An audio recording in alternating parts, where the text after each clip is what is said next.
com respeito aos que dormem, para não vos entristecerdes como os demais que não têm esperança. Pois se cremos que Jesus morreu e ressuscitou, assim também Deus, mediante Jesus, trará em sua companhia os que dormem. Ora, ainda vos declaramos por palavra do Senhor isto: nós, os vivos, os que ficarmos até a vinda do Senhor, de modo algum precederemos os que dormem. Porquanto o Senhor mesmo, dada a sua palavra de ordem, ouvida a voz do arcanjo e ressoada a trombeta de Deus, descerá dos céus, e os mortos em Cristo ressuscitarão primeiro. Depois, nós, os vivos, os que ficarmos, seremos arrebatados juntamente com eles, entre nuvens, para o encontro do Senhor nos ares, e assim estaremos para sempre com o Senhor. Consolai-vos, pois, uns aos outros com estas palavras. Este é o texto da palavra de Deus que nós estaremos examinando aqui. Antes, precisamos fazer uma introdução daquilo que vamos tratar, para facilitar o nosso entendimento quanto àquilo que já falamos antes, e assim olharmos para o texto com um pouco mais de coerência. Tendo abordado os assuntos relacionados com santidade, ele trata isso dos versos 1 ao verso 8 do capítulo 4, quando ele aborda um tema específico sobre a santificação e a abstenção, assim, da prostituição. Ele fala e trata este assunto com os tessalonicenses como uma aplicação de uma fé pura e santa, obediente para com Deus. Depois ele tratou sobre o amor, e mostrando no final, entre os versos 9 e verso 12, como o trabalho com as nossas mãos, um trabalho honesto, deve ser, ter o objetivo também de acolher, de acudir os nossos irmãos que estão passando por necessidades. Agora Paulo ensina como o nosso futuro deve moldar o nosso presente. E ele vai tratar aqui a respeito da esperança, a partir do verso 13 do capítulo 4, até o verso 22 do capítulo 5.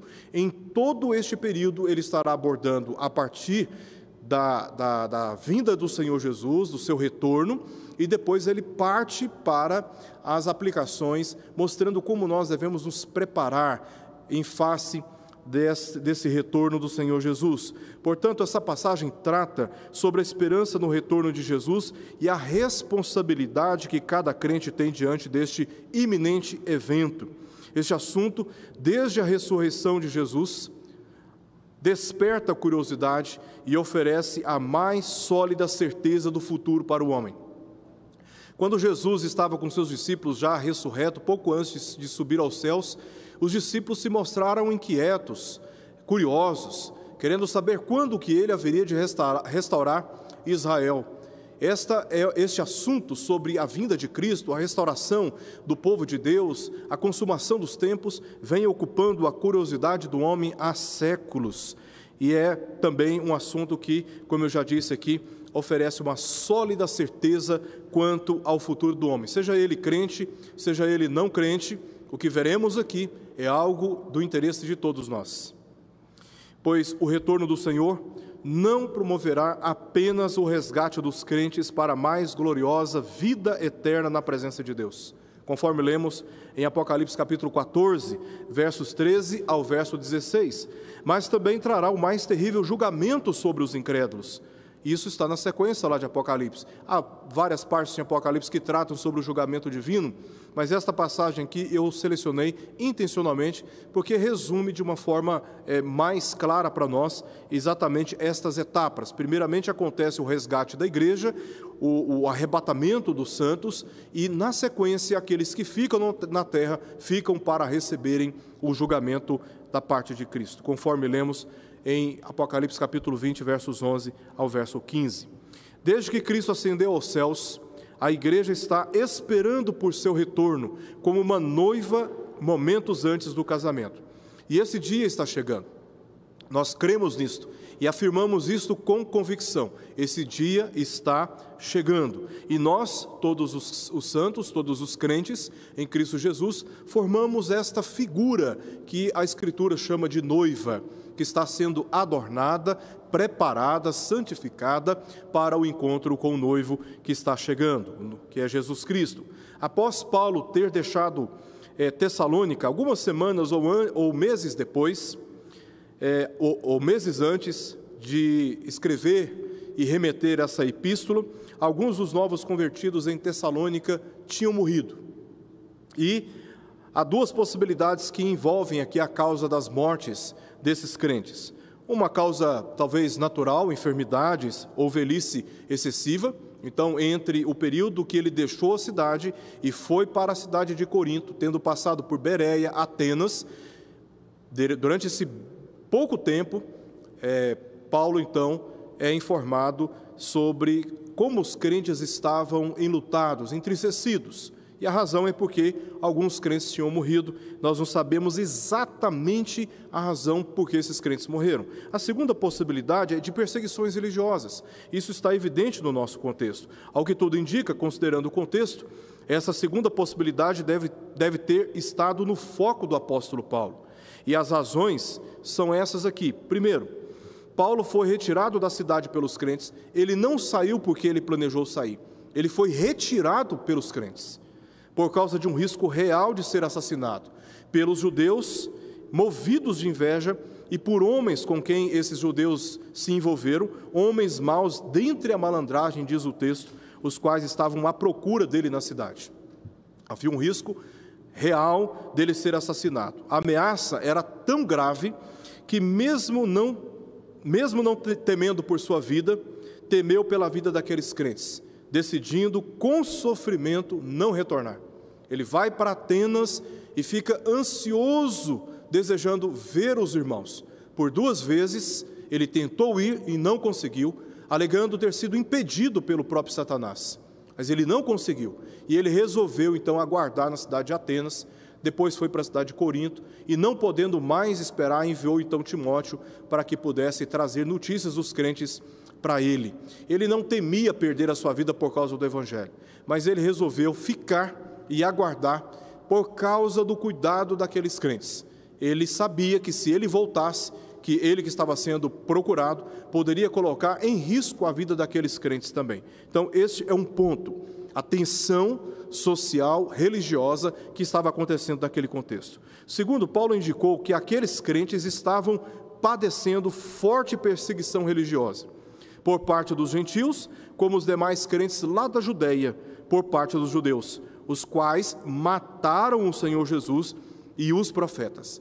Então, esta investida hostil por parte dos gregos, dos gentios, aqui na cidade de Tessalônica, inclusive por parte também de judeus na cidade de Tessalônica, contra os próprios crentes daquela igreja, envolvia riscos também de morte contra a vida deles. Portanto, ao que tudo indica, por causa da profissão de fé em Jesus Cristo e da pública conversão do modo de viver, porque diz lá no capítulo 1, verso 9 desta epístola, que os crentes, por causa da sua fé em Cristo, eles abandonaram as tradições idólatras daquela cidade, para servirem ao Deus vivo e verdadeiro, e foram perseguidos a tal ponto de alguns terem sido assassinados. Então, os cristãos sobreviventes estariam neste momento perplexos, enlutados e com dúvidas quanto ao destino eterno de seus falecidos entes e ou irmãos da fé, em face da forte expectativa no retorno de Jesus, que não tinha ocorrido ainda, certamente porque faltou oportunidade para que fossem ensinados, visto que a estadia de Paulo lá foi curta e também tumultuada.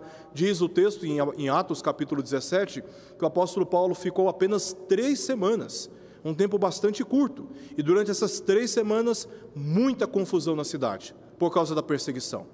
Então Paulo deixou aquela cidade e certamente não teve a oportunidade adequada para ensinar aqueles crentes a respeito da vinda do Senhor Jesus e as suas implicações. Eles tinham uma forte expectativa na vinda do Senhor Jesus, que ainda não tinha ocorrido, mas eles não compreendiam ainda todas as questões relacionadas com a vinda do Senhor Jesus. E justamente na ausência do apóstolo Paulo, em meio às perseguições, dúvidas invadiram os corações daqueles crentes. Chama-nos a atenção que este assunto, a vinda de Cristo, é mencionado pelo apóstolo Paulo entre os 5 capítulos desta primeira epístola. E o mesmo ocorre também na segunda epístola. Ele faz citações em cada um desses capítulos, mas o desenvolvimento da argumentação dele ocupa boa parte daquilo que nós encontramos aqui entre os 5 primeiros capítulos de 1 Tessalonicenses. Por exemplo, a partir de agora, verso 13, até o final do capítulo 5, o assunto é só esse. E também lá em 2 Tessalonicenses, principalmente entre os capítulos 1 e o capítulo 2. Paulo está tocando neste assunto. Isso nos chama a atenção porque Paulo viu a necessidade de instruí-los a respeito da vinda de Cristo e as suas relações. É altamente provável que estivessem perguntando: os crentes que morreram antes do retorno do Senhor, eles se perderam? Os que estão vivos terão alguma vantagem sobre os crentes que morreram quando ele retornar? São perguntas que nos parecem bastante evidentes se olharmos aqui as respostas que Paulo está oferecendo para aquela realidade da igreja. Essas incertezas estariam deixando os tessalonicenses crentes demasiadamente tristes, assim como os pagãos choravam por seus mortos sem esperança. Antes que Timóteo chegou a Corinto, comunicou a Paulo a deficiência da fé daqueles crentes. Paulo mesmo diz, no verso 10 do capítulo 3, das orações que ele fazia sem cessar, esperando por uma oportunidade de pessoalmente voltar a Tessalônica, a fim de reparar as deficiências da fé daqueles crentes. E ele diz isto exatamente poucos versículos depois de mencionar ter recebido notícias daquela igreja por parte de Timóteo. Então nós vemos aqui nos versos 13 até o verso 18, algumas questões que ele está tratando, o propósito da instrução e consolação final no verso 13, nos versos 14 e 15, o consolo de que a morte para o crente é apenas um sono, não é a experiência final da vida, versos 16 a 17, o consolo da reunião celestial, algo que acontecerá por ocasião da vinda de Cristo, e a última parte, verso 18, a exortação para que nós nos consolemos com essas verdades, e temos aqui o consolo da fraternidade cristã. O que vemos aqui no intuito de Paulo, no propósito de Paulo, é de confortar e consolar aqueles crentes. É muito claro no verso 13, quando ele diz que aqueles crentes, eles estavam entristecidos. E como conclusão, no verso 18, ele está dizendo: consolai-vos com essas palavras. Então ele está oferecendo para a igreja uma palavra de instrução, para que esta instrução, na palavra, servisse de consolo para aqueles crentes que estavam entristecidos. Então vamos ver cada uma dessas partes aqui. Primeiramente, o propósito da instrução e consolação final. Nós lemos no verso 13: não queremos, porém, irmãos, que sejais ignorantes com respeito aos que dormem, para não vos entristecerdes como os demais, que não têm esperança. Bem, Paulo e seus companheiros não queriam que os tessalonicenses crentes ignorassem o destino de seus entes ou irmãos na fé que se encontravam mortos. Nós não sabemos aqui qual exatamente era o contexto, se eram membros da família ou se da família das suas próprias casas, das suas relações pessoais, ou se eram crentes da mesma igreja e estavam entristecidos, enlutados, porque alguns deles tinham sido mortos.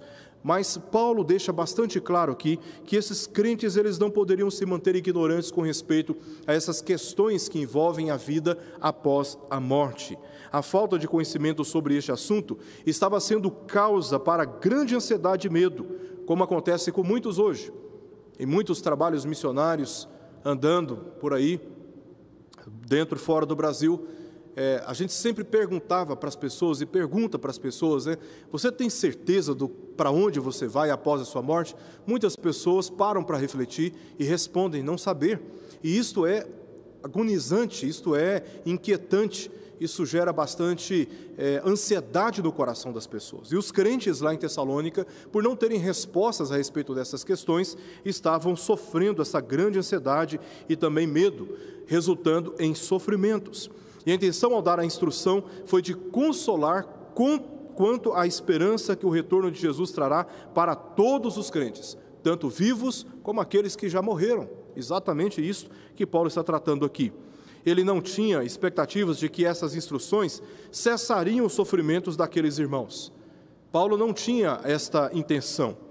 ele se encontrava em meio às perseguições, os sofrimentos continuariam.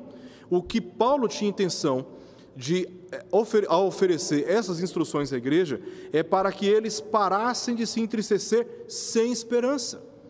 Uma coisa é você sofrer sem esperança, outra coisa é você sofrer por causa do nome de Cristo, tendo esperança.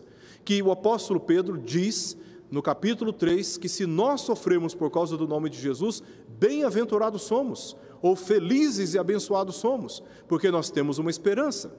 A esperança que está diante de nós, a alegria que estava proposta a Cristo na cruz, é a mesma alegria que está proposta a nós, que somos os seus seguidores. Então, uma coisa é você sofrer sem esperança, sem expectativa, achando que o sofrimento ele será eterno, interminável. Outra coisa é você sofrer sabendo que o seu sofrimento é provisório e que o peso da glória de Deus, que está reservado para todos aqueles que creem em Cristo, é muito maior e está acima de qualquer comparação. As tribulações na vida do cristão são provisórias, são passageiras, ainda que em face da morte não experimente livramentos. Uma certeza nós temos, que após a nossa morte, nós entramos no gozo do Pai, entramos no estado de glória do Pai, e então desfrutamos de paz e felicidades eternas que ninguém jamais poderá roubar de nós. Esta é a esperança que nós temos. Então Paulo está encorajando aqueles crentes em meio aos seus sofrimentos, por causa das perseguições e lutos que estavam atravessando, para que eles tivessem esperança. Esperança de que os sofrimentos desta vida terrena, desta vida presente, esses sofrimentos hão de passar. Seja pela morte, seja por em qualquer momento, nós testemunharmos a vinda do Senhor Jesus Cristo. Algo que está para acontecer, não sabemos o dia, a hora, o momento exato, mas temos uma certeza, Jesus está voltando e quando Ele voltar, todos os nossos sofrimentos cessarão. Esta é a certeza que nós temos e a certeza que aqueles crentes em Tessalônica precisavam. Espera-se que os crentes se entristeçam quando seus entes ou irmãos na fé morrem, mas não como os incrédulos neste mundo que não têm esperança. É isso que Paulo está dizendo aí no final do verso 13, para que não vos entristecerdes como os demais que não têm esperança. Então, uma coisa, eu digo, é sofrer com esperança, outra coisa é sofrer sem esperança. E Paulo está resgatando os crentes deste sofrimento sem esperança. Certamente Cristo espera que nos emocionemos com lágrimas diante da morte, como Ele mesmo chorou ao ver Maria e os judeus que a acompanhavam chorando porque Lázaro já tinha sido sepultado. Quando Jesus viu aquela mulher e aqueles judeus chorando, a sua alma se inquietou e ele também chorou. Em meio à tristeza deve haver também o testemunho da nossa viva esperança. Logo na sequência, vemos Jesus dando ordem para que Lázaro, já sepultado, saísse do túmulo, e eles, alguns deles que estavam incrédulos, foram naquele momento confrontados com a glória que Deus manifestou na ressurreição daquele homem, por ordem do Senhor Jesus, porque Ele é a ressurreição e a vida, Ele é a esperança, e a morte não é o fim. E os crentes em Tessalônica, bem como todos nós, no meio desta pandemia que estamos atravessando, recebendo notícias diárias de milhares de mortes, milhares de mortes, milhares de mortes, às vezes nos pegamos pensando, será que a morte chegará também na minha casa? Se é que não já chegou. E muitos dos nossos irmãos neste momento estão enlutados. O que Paulo está ressaltando aqui é que o Senhor Jesus é a nossa esperança. E sabendo que Ele é a nossa esperança, nós não podemos, em meio aos sofrimentos, em meio à tristeza, sofrermos como se o sofrimento fosse eterno. Para nós não é eterno. Certamente alguns estavam pensando que os crentes mortos estavam de alguma forma condenados ou separados do Senhor. Mas esta não é a certeza do crente, e sim do incrédulo. O incrédulo, ele está em um estado de desespero, ainda que por trás de ocupações que o distraem daquilo que é a realidade pós-morte e que está reservada para ele. Mas para nós que somos salvos, o Evangelho é o poder de Deus para a nossa salvação. E mesmo em sofrimentos iguais ou até piores do que os incrédulos, nós temos uma alegria reservada para nós. E sabemos que a morte não pode roubar de nós aquilo que o Senhor Jesus conquistou naquela cruz. A segunda parte aqui do nosso texto se encontra aí no verso 14 ao verso 15, onde Paulo aqui começa agora a consolar os crentes, dizendo que a morte para o crente é apenas um sono, não é o fim. Olha o que ele diz no verso 14: pois se cremos que Jesus morreu e ressuscitou, assim também Deus, mediante Jesus, trará em sua companhia os que dormem. Sim, os que dormem. Esse verbo, embora tão curto, possui doutrinas tão importantes quanto sensíveis para a nossa fé. Destacaremos aqui pelo menos 3, e eu começo de forma objetiva, tá? Primeiro, aqui vemos a indicação. Paulo, ele parte para consolar aquela igreja, usando claramente um pressuposto, um fundamento cristológico, que está evidente no texto: a expiação de Cristo. Diz o texto: pois se cremos que Jesus morreu e ressuscitou, assim também Deus, mediante Jesus, trará em sua companhia os que dormem. Então, essa é a certeza que deve nos conduzir aqui, a partir de Cristo, a também acreditarmos que aqueles que morreram no Senhor, eles hão de ressurgir, ressurretos e transformados na bendita vinda do Senhor Jesus. O texto é enfático ao dizer que assim como Jesus morreu e ressuscitou, assim também viverão eternamente aqueles por quem ele fez expiação na sua morte e na sua ressurreição. Olha que palavra consoladora para aqueles crentes. E para todos nós. Quem sabe nós perdemos. Eu perdi familiar recentemente por causa desta pandemia. Quem sabe você que está me ouvindo agora passou também por uma situação semelhante, dentro da sua casa, fora da sua casa, com um parente, ou é testemunha de irmãos nossos em Cristo que faleceram. Somos agora alcançados por essa certeza bíblica que está exposta na palavra de Deus, que os crentes que em Cristo morreram, eles estão dormindo, e eles virão com o Senhor Jesus, eles aparecerão com o Senhor Jesus no dia da sua vinda, no dia da sua vinda. A certeza dessa esperança está em Jesus, o primogênito de entre os mortos.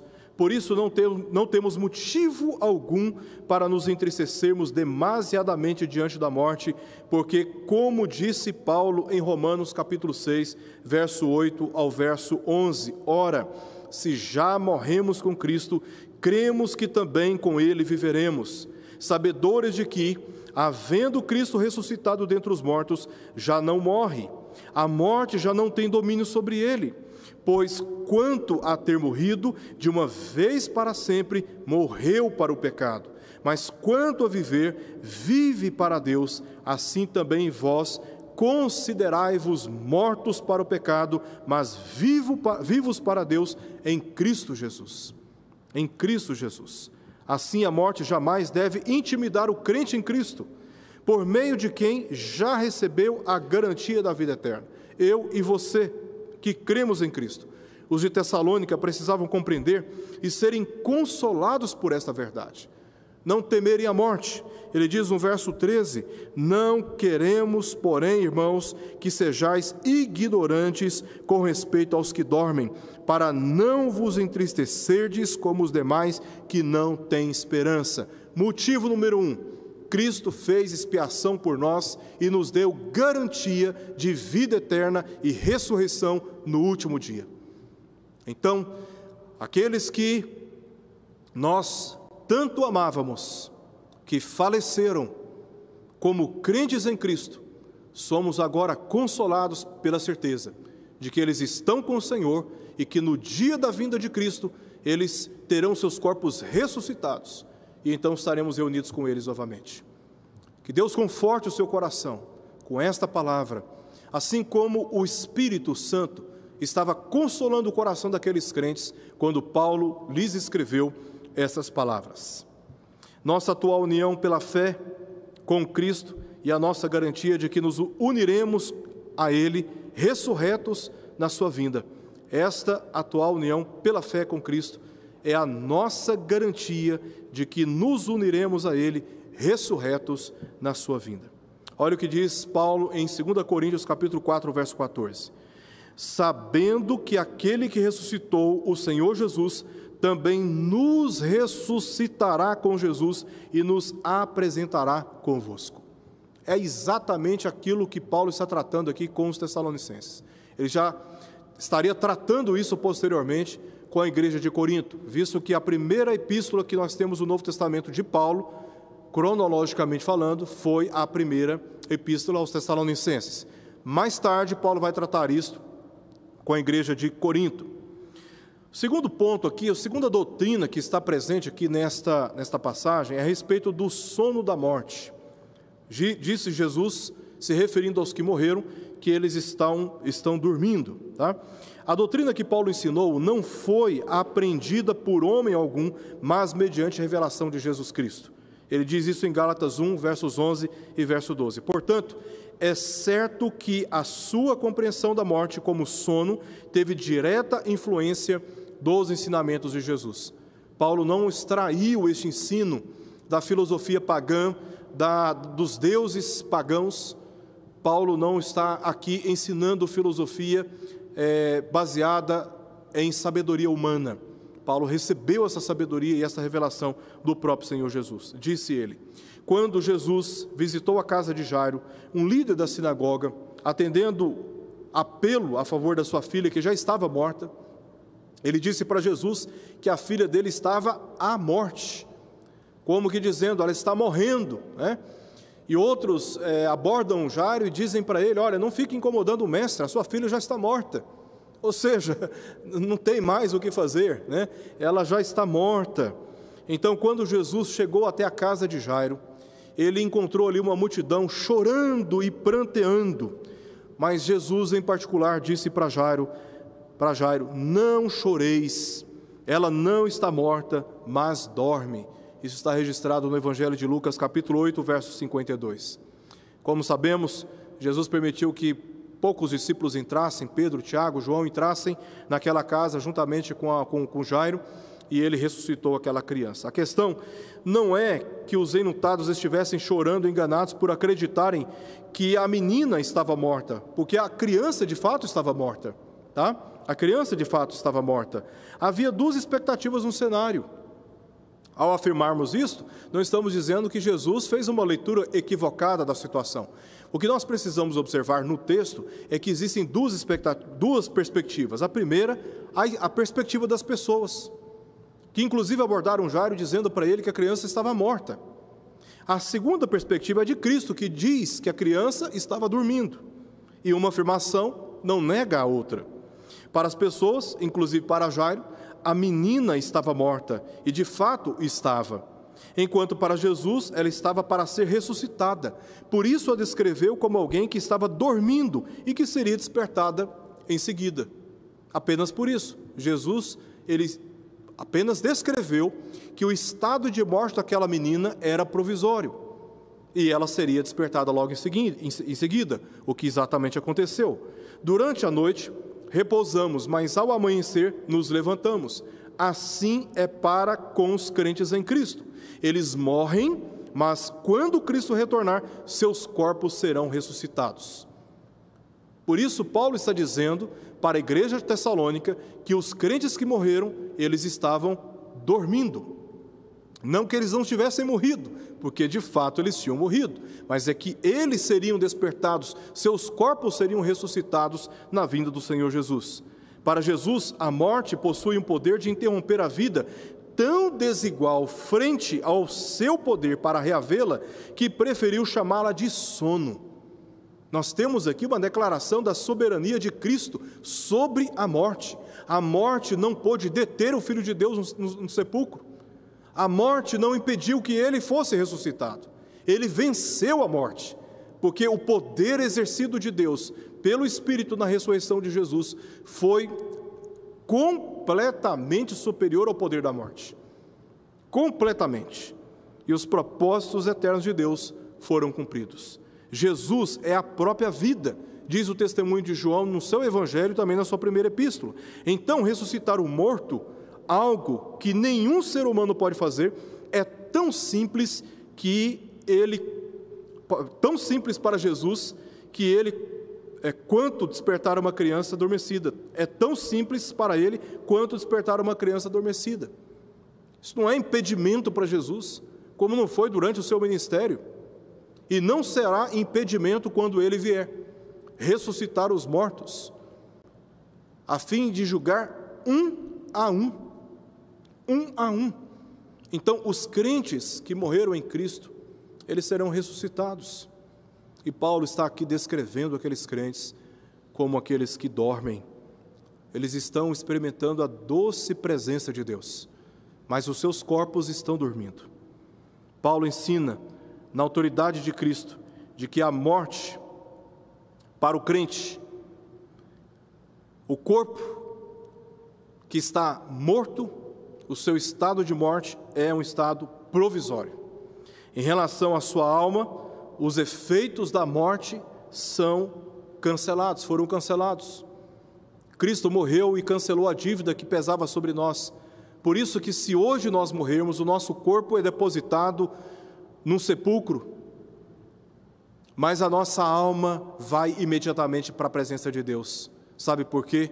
Porque não há mais condenação sobre os eleitos de Deus. Deus é quem nos justifica, e não há mais, a morte já não tem mais domínio sobre nós, diz o apóstolo Paulo. Então, para o crente, a morte, ela tem um efeito provisório sobre o corpo, e em relação à alma, seus efeitos foram cancelados. Agora, para o incrédulo, a morte, ela tem um efeito sobre o seu corpo provisório, porque os ímpios também ressuscitarão, os incrédulos também ressuscitarão no dia de Cristo. E há várias passagens nas Escrituras que provam isto. Em relação à sua alma, os efeitos da morte permanecem, mesmo após a sua morte. Eles se encontram debaixo de condenação, e quando Cristo vier, tendo seus corpos ressuscitados, eles serão mantidos debaixo da mesma condenação, mas agora para experimentarem tormentos como nunca o homem conheceu até hoje. E ele não pode sequer imaginar a intensidade dos tormentos reservados para aqueles que recusam e recusaram o Senhor Jesus Cristo. Então, a morte para o crente, ela tem efeitos provisórios contra o seu corpo e tem os seus efeitos cancelados para a sua alma. Paulo está tratando sobre isso aqui. Após a morte física, enquanto os incrédulos são destinados, conscientes para tormentos eternos, conforme lemos em Apocalipse capítulo 19, verso 20, os crentes são destinados para a glória da presença de Deus. Apocalipse 21, verso 4, 22, de 3 a 5. Apenas duas passagens objetivas, sem considerarmos aqui tudo que desde o Antigo Testamento encontramos de promessas a respeito desta salvação eterna, da aliança que Deus estabeleceu no passado, a aliança inclusive abraâmica, prometendo e reafirmada ao longo da história, prometendo exatamente esta salvação eterna em Cristo Jesus, que veio e cumpriu a sua obra no nosso lugar, nos substituindo na presença de Deus, recebendo toda a ira de Deus sobre os seus ombros, para que em nosso lugar Ele garantisse então a nossa justificação. Tendo uma firme esperança na ressurreição dos mortos, Paulo assegura que os crentes falecidos ressuscitarão em Cristo. Quando Cristo, diz ele em Colossenses 3,4, que é a nossa vida se manifestar, então vós também sereis manifestados com Ele em glória. Manifestados aqui está se referindo a essa ressurreição, e estaremos unidos com Ele. Os crentes de Tessalônica precisavam ser consolados por esta verdade. Por isso, os crentes, Paulo disse, eles dormem. A terceira doutrina que nós encontramos aqui, terceira destaque doutrinário que nós precisamos dar a esta passagem, é que a alma não dorme, e sim o corpo. É importante destacarmos isso aqui. Nós não acreditamos no sono da alma, mas acreditamos no sono do corpo. Independente de como um crente morre, ele é imediatamente recebido no reino celestial para desfrutar da plena presença de Deus. E aqui temos algumas passagens onde nós encontramos base e fundamento para tal afirmação. Se morrermos agora, estaremos imediatamente sendo levados para a presença de Deus. Lucas 23, 43, Atos 7, 55 a 56, 2 Coríntios 5, 6 a 8 e Filipenses 1, verso 20 ao verso 24. É o corpo que dorme, aguardando o amanhecer, aguardando a vinda do Senhor Jesus Cristo, quando será ressuscitado, não a alma. Os crentes em Cristo já vivem por Cristo, eles já estão vivendo por Cristo, enquanto seus corpos estão corrompidos na terra, aguardando a ressurreição. Aqui no verso 15, ainda Paulo tratando de consolar os crentes a respeito do que vai acontecer do que aconteceu com os crentes que morreram em Cristo e do que vai acontecer com aqueles que ficaram até a sua vinda, Paulo continua dizendo: ora, ainda vos declaramos. Ele está ainda argumentando dentro da mesma lógica, o mesmo assunto. Paulo continua consolando com o ensino quanto aos que morrem em Cristo e o que ocorrerá com os corpos dos que estiverem fisicamente vivos neste dia. Ele diz: ora, ainda vos declaramos por palavra do Senhor isto: nós, os vivos, os que ficarmos até a vinda do Senhor, de modo algum precederemos os que dormem. Então, no verso 14, ele tratou sobre os crentes que já tinham morrido, o que aconteceu com eles. Agora, no verso 15, ele volta a sua atenção para aqueles que estão aqui, que ainda não morreram, e que são crentes em Cristo Jesus. E ele traz instruções sobre isso. Agora, antes de entrar neste novo detalhe, mais uma vez ele chama a atenção para a fonte de autoridade do seu ensino. Mais uma vez, porque no capítulo 2, verso 13 da epístola, nós temos a afirmação de que aqueles crentes receberam aquela palavra como de Deus, e de fato era de Deus aquela palavra, eles tinham esse entendimento. E agora, mais uma vez, ele está dizendo: ora, ainda vos declaramos por palavra do Senhor. Ele está aqui reivindicando a autoridade do seu ensino. Ele não está especulando para a igreja, ele não está baseando o seu ensino em algo que ele ouviu na sabedoria humana. Ele recebeu essa palavra do próprio Senhor Jesus. Trata-se de uma revelação, portanto, do próprio Senhor Jesus. Os crentes certamente tinham outra dúvida: haverá alguma desvantagem entre os que estarão em vida quando Cristo retornar em relação aos que terão morrido? A resposta foi clara: de modo algum, diz o apóstolo Paulo. Precederemos os que dormem. Não apenas as almas dos mortos em Cristo retornarão com ele, como ele disse no verso anterior, verso 14, mas seus corpos também serão ressuscitados imediatamente na mesma condição dos vivos até a vinda do Senhor Jesus Cristo. Tá? Então não haverá de modo algum nenhuma desvantagem ou vantagem em relação àqueles que já foram. Todos serão substancialmente transformados. Todos. Paulo diz no verso 54 de 1 Coríntios capítulo 15: quando este corpo corruptível se revestir de incorruptibilidade e o que é mortal se revestir de imortalidade. O que haverá com este corpo sujeito à morte, sujeito às doenças, sujeitos às deformações, às anomalias? O que acontecerá com este corpo é que ele será completamente transformado. Todos os efeitos do pecado serão eliminados e então teremos um corpo perfeito, não mais sujeito ao pecado e os seus efeitos. Corpo este semelhante ao corpo glorificado do Senhor Jesus. Paulo acreditava que ele e seus leitores poderiam estar vivos quando o Senhor voltasse. Veja o detalhe nessa passagem quando ele diz: nós, os vivos, os que ficarmos até a vinda do Senhor. Porque havia uma expectativa muito forte no apóstolo Paulo de que ele estaria vivo, era a expectativa que ele tinha, e também aqueles crentes, quando Cristo voltasse, que o fim dos tempos poderia acontecer a qualquer momento. E essa verdade da iminência promoveu o conforto, conforme lemos aqui no verso 18 do capítulo 4. Os crentes, de porte dessas instruções, consolaram uns aos outros.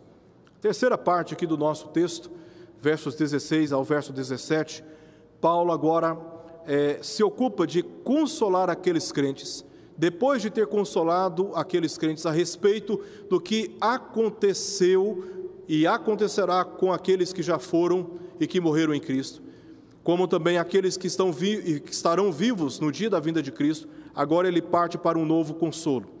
Um consolo que está relacionado com a reunião celestial, quando todos nós estaremos juntos na presença do Senhor Jesus. Ele diz no verso 16: porquanto o Senhor mesmo, dada a sua palavra de ordem, ouvida a voz do arcanjo e ressoada a trombeta de Deus, descerá dos céus e os mortos em Cristo ressuscitarão primeiro. Bem, os crentes estavam tão ansiosos pelo retorno de Cristo quanto o próprio Paulo e seus companheiros, como eu mencionei agora há pouco. Como já vimos, a expectativa é de que este glorioso evento ocorreria naqueles dias, mas admitiu que seria no tempo designado por ele, segundo a palavra de ordem dele e também na ordem dele. A gente lendo o verso 14, às vezes fazendo uma leitura assim superficial e sem o pressuposto bíblico adequado, né, de reconhecer que Paulo estava sob a influência do Espírito Santo e o que ele estava dizendo era verdade, que a expectativa de Paulo era verdadeira como a expectativa minha. Eu acredito que também é a sua expectativa. Nós ansiamos pela vinda de Cristo como se ele fosse voltar agora. E ele pode voltar a qualquer momento, mas ele pode também não voltar a qualquer momento. Independente disso, o que as Escrituras nos disciplinam é a esperar a vinda de Cristo como se ele fosse voltar hoje, exatamente agora. Esse senso de urgência é provocado pela própria Escritura, pelo próprio Espírito. Ora, se não tivéssemos esse senso de urgência, seríamos muito mais indisciplinados na nossa vida moral e espiritual, seríamos muito negligentes em relação à nossa responsabilidade cristã neste mundo. Mas nós temos a consciência de que a qualquer momento o Senhor vem como um ladrão na nossa casa, de forma que nós não estamos esperando que Ele venha, mas Ele vem. O Senhor Jesus, Ele vem a qualquer momento. Nós não temos a informação exata da ocasião, mas sabemos que Ele está para voltar. E a expectativa, o que a Escritura provoca no nosso coração é uma expectativa de urgência, uma ansiedade muito forte para não sermos pegos de surpresa.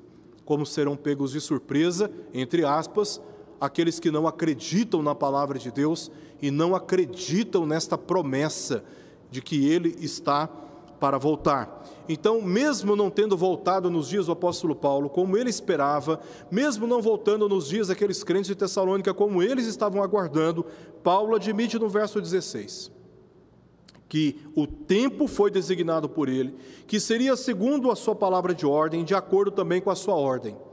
É isso que nós vemos no verso 16. Considerando essa matéria da soberania de Deus e não da expectativa humana, Paulo passa a ensinar que na segunda vinda de Jesus, os crentes fisicamente mortos serão ressuscitados primeiramente e em seguida os vivos. Estes experimentarão todos a sublime transformação para serem semelhantes e perfeitamente unidos a Cristo. O texto diz: porquanto o Senhor mesmo, dada a sua palavra de ordem, ouvida a voz do arcanjo e ressoada a trombeta de Deus, ele descerá dos céus e os mortos em Cristo ressuscitarão primeiro. Existe uma ordem, existe um tempo, existe um evento e existe uma ordem relacionada com os efeitos ou os resultados, né, da vinda do Senhor Jesus. Os crentes em Cristo que já morreram, eles ressuscitarão primeiro. Nessa ocasião, a presença do pecado, bem como todos os seus efeitos na natureza física e espiritual dos crentes, serão banidos definitivamente. Então, como Paulo diz em 1 Coríntios capítulo 15, versos 54 a 55, se cumprirá a palavra que está escrita: tragada foi a morte pela vitória. Onde está, ó morte, a tua vitória?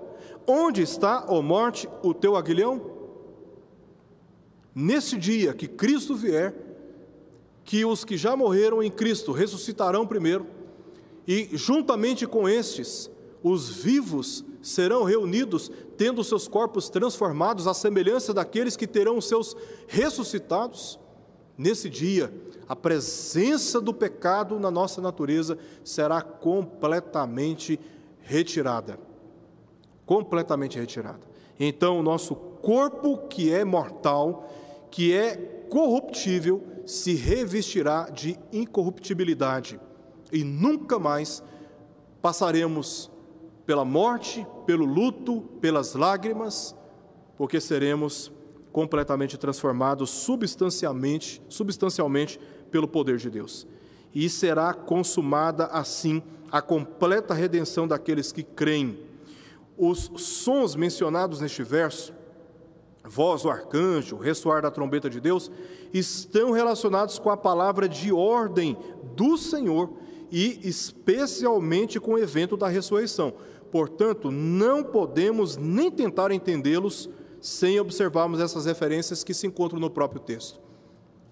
Tenho hábito de ler teologia, gosto de ler teologia, mas não leio teologia quanto leio a Bíblia todos os dias, pesquisando, analisando, meditando, refletindo, sendo alimentado por ela. Frequentemente a gente encontra nas literaturas por aí posições das mais variadas a respeito dessa passagem. E há uma questão aqui na hermenêutica que nós precisamos considerar. É que quando fala sobre a voz do arcanjo e ressoar da trombeta, isso está relacionado diretamente com a palavra do Senhor Jesus. Em João 11:43, lemos que Jesus clamou em alta voz, dizendo: Lázaro, vem para fora. Sabemos que esta ressurreição foi um prelúdio do que está para vir, quando ele retornar para julgar vivos e mortos, por ordem da sua palavra, conforme lemos em Apocalipse capítulo 20, versos 12 ao verso 13, ele julgando em conformidade com o livro, em conformidade com a palavra. Neste sentido, a voz do arcanjo pode se referir à voz de Jesus, visto que ele é o anjo forte que entregou o livrinho, que é o Evangelho, à igreja. Isso está lá em Apocalipse capítulo 10, verso 1 ao verso 11. É este anjo forte que entrega o Evangelho para a igreja. Outra possibilidade de interpretação é que um anjo de categoria elevada, a palavra arcanjo significa príncipe de anjos, será o portador da palavra de ordem do Senhor. Contudo, essa possibilidade não nos parece convincente, já que as outras únicas menções a arcanjos na Bíblia, apenas em Daniel capítulo 10, verso 13, e em Judas, verso 9, se relacionam com Miguel e em contexto de conflito, e não é esse o contexto que nós temos aqui. Aqui é o contexto, não é o contexto de conflito, é o contexto de ressurreição dos mortos. Então não nos parece convincente de que esse arcanjo se refere aqui a um anjo que estará então dando início à ressurreição dos mortos por ordem da palavra de Cristo. Quanto à ressoada da trombeta de Deus, há dois detalhes: o som e a sua origem. A origem é de Deus. Há várias evidências no Novo Testamento de que a chegada ou manifestação de Jesus será precedida por anúncio de trombeta que ilustram os sinais escatológicos devidamente registrados, como, por exemplo, uma síntese disso está em Mateus capítulo 24, verso 31. A volta de Jesus estará envolvida com o clangor de trombetas. Nós estudamos aqui durante 2 anos e meio na nossa igreja, semanalmente, de uma maneira sistemática, todo o livro de Apocalipse, e vimos como essas trombetas estão profundamente relacionadas com os eventos que antecedem a vinda de Cristo, inclusive a própria vinda do Senhor Jesus Cristo. Este som de trombeta, figurativamente, descreve, portanto, o tempo do fim. O próprio Deus que planejou e fixou os tempos, como diz Lucas em Atos 1, verso 7, pela sua exclusiva autoridade, ao chegar o momento previsto por ele, fará com que todos ouçam o som da trombeta. Aqui no sentido figurado. Significa que a trombeta sempre teve o objetivo de despertar, chamar a atenção e também de advertir. temos aí algumas passagens que mostram exatamente o contexto bíblico no uso da trombeta. E neste caso, deve se relacionar ao som da 7ª trombeta citada no livro do Apocalipse. Citada essa trombeta em Apocalipse 11, versos 15 ao verso 18, mas relacionado com o som dessa trombeta, nós temos ali nessa passagem, versos 15 ao verso 18, uma síntese do que ele vai descrever a partir do capítulo 12 até o capítulo 20, que são os eventos finais que precedem a vinda do Senhor Jesus. Todo o universo, tanto a terra quanto o céu, crentes, descrentes e também todos os anjos, serão chamados para testemunhar este retorno, a salvação final dos crentes e o julgamento contra os incrédulos. O apóstolo Paulo diz em Filipenses capítulo 2, que todo joelho se curvará e toda língua confessará que Ele é o Senhor. Será um momento de convergência para a pessoa do Senhor Jesus. Todo olho o verá. Todo olho verá. Então, a trombeta, numa linguagem figurada, apenas indica o momento, o chamamento, o despertamento, para que todos vejam o Filho de Deus aparecendo nos mais altos céus. Então, não adianta sair por aí atento, a sons no céu, achando que será de uma forma literal, que um som literal vai ser emitido e toda a terra ouvirá, porque essa é uma linguagem figurada que Paulo já estava acostumado por causa da literatura apocalíptica do Antigo Testamento. Jesus está sentado à destra de Deus no céu, como diz o texto, que ressoada a trombeta de Deus, ele descerá dos céus.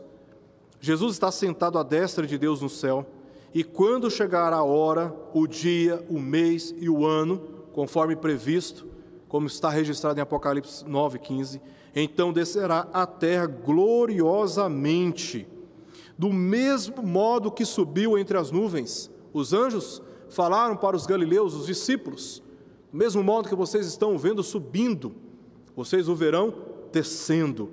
E os crentes, entre nuvens, e os crentes que já tiverem sido mortos, ressuscitarão primeiro, como diz o texto. No verso 17, lemos: depois nós, os vivos, os que ficarmos, seremos arrebatados juntamente com eles, entre nuvens, para o encontro do Senhor nos ares, e assim estaremos para sempre com o Senhor. Então, os que estiverem vivos nesta ocasião, serão arrebatados para os céus, e reunidos com os demais crentes. Haverá uma transformação gloriosa de seus corpos, assim como haverá para aqueles cujos corpos experimentaram a corrupção na terra. Então, nós estaríamos nos juntando, aqueles que estiverem vivos na ocasião da vinda de Cristo, eles serão reunidos mediante uma transformação, e serão reunidos, a transformação dos seus corpos, e serão reunidos com aqueles que em Cristo já tiverem sido mortos, e tendo seus corpos também ressuscitados. A mudança será, como Paulo mesmo descreve, a infusão de uma natureza totalmente nova, o que é corruptível sendo revestido de incorruptibilidade. Aquilo que é mortal, agora passando a ser de uma vitalidade perene, não mais sujeita à morte, não mais sujeita aos sofrimentos da vida terrena. Essa será uma transformação gloriosa de todos aqueles que no dia de Cristo forem encontrados em fé nele. O verbo arrebatar, harpasso, em grego, possui 3 ocorrências nas epístolas paulinas, em 2 Coríntios 12, 2 e verso 4, e também aqui em 1 Tessalonicenses capítulo 4, verso 17. O seu principal significado é de um resgate. Quando comparamos 1 Tessalonicenses 4,17 com outras passagens do Novo Testamento, como o livro do Salmo e também Mateus, percebemos que o entendimento mais coerente é o que relaciona o arrebatamento à união entre Cristo e a igreja, sendo esta resgatada dentre os ímpios e do estado de corrupção do pecado. E é exatamente isso que o texto declara aqui. Depois nós, os vivos, os que ficarmos, seremos arrebatados ou resgatados para o encontro do Senhor, juntamente com aqueles que já morreram em Cristo.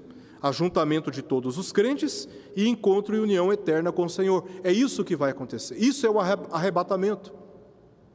Esse é o arrebatamento. Quando Cristo vier, nossos corpos serão transformados, estaremos nos unindo com aqueles que já morreram. Se o Senhor vier nesses dias em que estamos vivos nessa terra. A última parte aqui do nosso texto se encontra no verso 18, quando Paulo aponta o quarto motivo, o quarto consolo e motivo para que fossem consolados. É a fraternidade cristã. Nós, a igreja, formamos um povo só. E todos nós temos a responsabilidade de cuidar uns dos outros. Alguns têm fraquezas, outros estão um pouco mais fortalecidos. E Paulo demonstra com essas palavras: consolai-vos, pois, uns aos outros com essas palavras. O dever que temos de nos confortar e de nos fortalecer nesta longa jornada da vida cristã até que o dia chegue. Os crentes sobreviventes às perseguições em Tessalônica foram violentamente separados de outros pela morte. Estavam entristecidos, mas foram consolados pela certeza de que serão reunidos novamente. Maravilha! Maranata, vem Senhor Jesus. Nós estaremos com o Senhor Jesus. E esse dia está se aproximando. Deus não revela esses eventos para satisfazer a curiosidade humana ou alimentar debates teológicos entre nós que mais enfraquecem a comunhão cristã. Pelo contrário, Ele permite-nos que conheçamos estas verdades para que nós consolemos uns aos outros e nos preparemos para o dia que se aproxima, assunto dos nossos próximos estudos, baseados em capítulo 5, versos 1 ao verso 22. Nós devemos nos consolar com essas palavras, e o consolo, a exortação, a admoestação, o fortalecimento é descrito nos termos que Paulo aqui traz nos versos anteriores, a respeito dessa esperança após a morte, mas também a esta esperança que deve conduzir a nossa vida ética, a nossa santificação, até que nós estejamos na presença do Senhor, seja enfrentando a morte, ou se o Senhor Jesus voltar antes da nossa morte.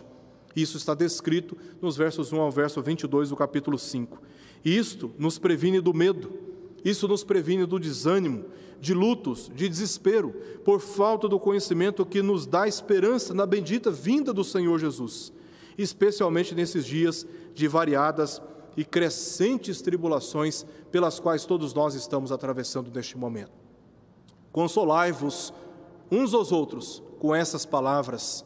A palavra de Deus nos dá garantias, nos dá certezas. A palavra de Deus conforta o nosso coração, consola o nosso coração, nos fortalece, e devemos ter a atenção aos nossos irmãos, muitos que se encontram desanimados, enlutados, desesperados. Quem sabe pessoas próximas a você que nem sequer conhecem o Senhor Jesus estão sofrendo porque não têm esperança. Não percamos a oportunidade de compartilharmos a palavra da esperança na pessoa do Senhor Jesus Cristo, porque Ele está voltando e o nosso gozo será completo quando estivermos todos reunidos na presença do Senhor Deus, unidos perfeitamente à pessoa do seu Filho Jesus Cristo.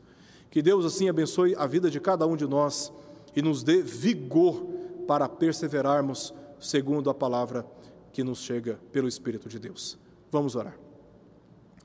Senhor, aqui estamos na Tua presença e Te pedimos que a luz da Tua palavra nos conduzas e nos fortaleças, não permitindo-nos que caiamos, que desfaleçamos pelo caminho. Ajuda-nos, ó Deus, a percorrermos o caminho da fé na pessoa de Jesus, perseverando, ó Deus, pelo alimento, pela nutrição da Tua palavra. Dá-nos, ó Deus, conhecimento, dá-nos entendimento, elucida as nossas dúvidas e retire do nosso coração desalento, desânimo, e ajuda-nos, ó Deus, a sermos, ó Deus, eficazes no consolo de outros que neste momento estão sofrendo porque não têm esperança. Nós oramos por isso e Te pedimos essas coisas, em nome de Jesus. Amém.